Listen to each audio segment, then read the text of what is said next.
పెద్ద లైట్ తీసుకుంటాం కానీ చాలా మంది పెడుతుంటారు హ్యాష్ ట్యాగ్ ఇవాల్టి వైరల్ టాపిక్ ఏంటో ఒకటి ఉంటుంది.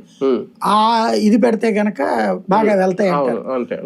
ట్విట్టర్ లోను ఫేస్బుక్ లో ఇవాల్టి వైరల్ వాటి చూసి హ్యాష్ ట్యాగులు పెట్టేవాళ్ళు చాలా మంది. అలాంటి అప్డేటెడ్ పార్టీ తెలుగుదేశం. ఇవాళ ఏది వైరల్ అనుకుంటే అది మాట్లాడేస్తుంది. అది ఇవాళ మోడీ బాగున్నాడు అనుకుంటే వాళ్ళు మోడీ గురించి మాట్లాడుద్ది, మోడీ బాగాలేడు అనుకుంటే కనుక వెంటనే మోడీకి వ్యతిరేకంగా మాట్లాడేస్తారు.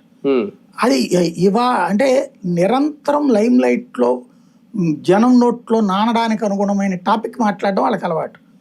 అందులో మాట్లాడడమే తప్పించి ఏం చేస్తారు వీళ్ళు జంజీకి? ఇప్పుడు జంజీ ఆవిడ బతుకాడు అంటే భవిష్యత్తు నాయకులు వాళ్ళే ఉంటారా? ఇప్పుడు 97 నుంచి అంటే జంజీ అంటే ఓ 30 years బిలో వాళ్ళనే తీసుకుంటారు. ఇంకా జంజీ ఆల్ఫా అంటే ఇప్పుడు 2010 నుంచి 24 వరకు ఏదో 2012 నుంచి అనుకుంటా ఆ లెక్క ఏదో ఉంది వీళ్ళకి. అంటే వాళ్ళంటే అప్పుడు సీనియర్స్ కి ఒక రకంగా థ్రెట్. వాళ్ళకేం రాజకీయం అంటలా, వాళ్ళ తరానికి ఉపాధి అవకాశాలు ఉద్యోగ అవకాశాలు అంటున్నారు, రాజకీయం అంటలాడకి.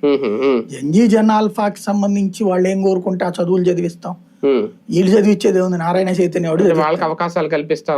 వాళ్ళకి ఆ అవకాశాలు రాజకీయ అవకాశాలు కాదు, ఇవన్నీ కూడా చదువులకు అవకాశాలు. మీరు ఏం కోరుకుంటే అది చదివిస్తా ఉంటారు. వీళ్ళు ఏమన్నా గవర్నమెంట్ స్కూల్లో గవర్నమెంట్ కాలేజీలో పెడతారేంది? అవి బెటరు, నారాయణ చైతన్యలో పెట్టమని అది మేమే చెప్పాం వాళ్ళతో. జంజీ ఆల్ఫా లెక్క చూసుకుంటే అందరూ వాళ్ళకి ఆక్రిడ్జ్ లోను ఇవే ఉన్నాయి, ఢిల్లీ పబ్లిక్. కాకపోతే ఏంటంటే వాళ్ళు ఆ తరానికరే నేను మీ గురించి మాట్లాడుతూ వచ్చాను రా అని చెప్పుకోవడానికి. ఎందుకంటే వీళ్ళ పిల్లలు వీళ్ళ మనవాళ్లే కదా వాళ్ళంతా.